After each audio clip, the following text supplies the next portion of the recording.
Hello दोस्तों, स्वागत है आपका हमारे चैनल हॉरर मीडिया में। मैं आपके लिए हर रोज़ लाऊंगा बहुत सी डरावनी और भूतिया कहानियाँ जिसे सुनकर आप डरे बिना नहीं रह पाएंगे। तो दोस्तों, अपने अपने हेडफोन उठाइए और कहानी का मज़ा लीजिए। ये कहानी उत्तर प्रदेश के कन्नौज जिले की है। आज से 10-12 साल पहले की घटना है।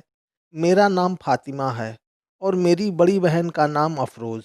हम दो बहनें अपनी माँ के साथ एक छोटे से मकान में रहकर अपना जीवन गुजार रहे थे। माँ रोज़ सुबह इत्र के कारखाने में काम करती और शाम को जो पैसे मिलते उससे घर के लिए राशन ले आती। रोज़ का यही काम था। पर कुछ दिन से माँ की तबीयत खराब हो गई, जिसके कारण वो काम पर नहीं जा पाती थी। इसलिए घर की स्थितियाँ खराब होने लगीं। तो बड़ी बहन ने माँ से कहा कि अब वो उनकी जगह पर काम करने जाएगी। अफरोज के घर से कारखाने तक के रास्ते में काफ़ी सुनसान रास्ता पड़ता था और उस रास्ते के बगल में एक मैदान था, जिसके एक हिस्से में एक पुराना कब्रिस्तान था। उधर से बहुत कम लोगों का आना जाना होता था, लेकिन पैदल जाने के लिए ये छोटा रास्ता था। अफरोज इसी रास्ते का इस्तेमाल आने जाने के लिए किया करती थी, क्योंकि वो शाम होते होते घर आ जाती थी। सब कुछ ठीक चल रहा था।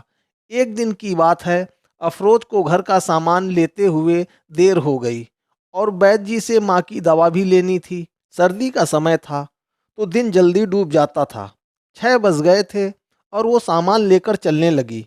तो वैद्य जी ने कहा, बेटी पक्की सड़क से जाना, रात हो गई है। उसने कहा जी, और वो चल दी। लेकिन उसमें वही छोटा रास्ता पकड़ा, क्योंकि वो जल्द से जल्द घर पहुंचना चाहती थी। जब वो कब्रिस्तान के पास से गुजरी तो उसे लगा कोई उसके साथ साथ चल रहा है। उसने पीछे घूमकर देखा तो कोई भी उसे दिखाई नहीं दिया, लेकिन उसने एक अनजान मनमोहक खुशबू को महसूस किया।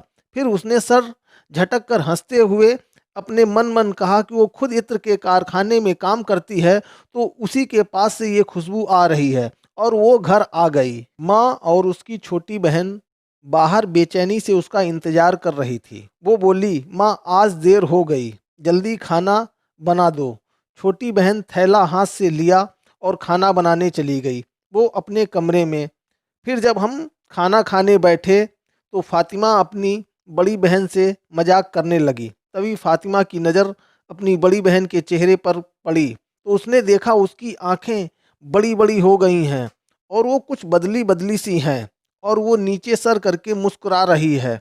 मैं कुछ कहना चाहा, पर माँ ने कहा, रात ज़्यादा हो गई है, अब सो जाओ, सुबह उसे काम पर जाना है। हम सोने चले गए। रात को लगभग 12 साढ़े 12 बजे के बीच अचानक मेरी आंख खुल गई, क्योंकि मेरी बहन के कमरे से कुछ अजीब आवाज़ें आ रही थीं। मैंने जैसे ही कमरे का दरवाज़ा खोला तो मेरे होश उड़ गए। मेरी बहन के कमरे से बहुत ही अजीब शक्ल में बैठी थी और रो रही थी। उसके रोने की आवाज़ बेहद डरावनी थी। ये देखकर मैं बहुत डर गई और माँ भी आ गई।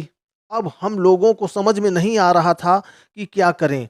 अचानक मेरी बहन उठकर मेरे पास आई और मुझे उठाकर ज़मीन पर पटक दिया। मैं बहुत डर गई, तो मुझसे कह रही थी कि वो मेरा खून पी जाएगी।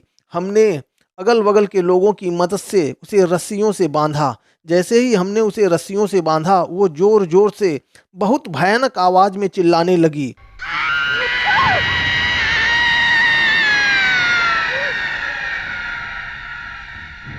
अब तो हम लोगों को यकीन हो गया कि उसके अंदर जो आत्मा है वो बहुत ज़्यादा ताकतवर है।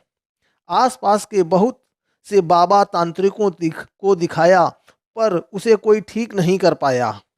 अंत में वो पागल हो गई और उसकी शक्ल बहुत ही भयानक हो गई थी और एक दिन उसने पास के एक कुएं में कूदकर जान दे दी। तो दोस्तों, कैसी लगी आपको हमारी आज की कहानी?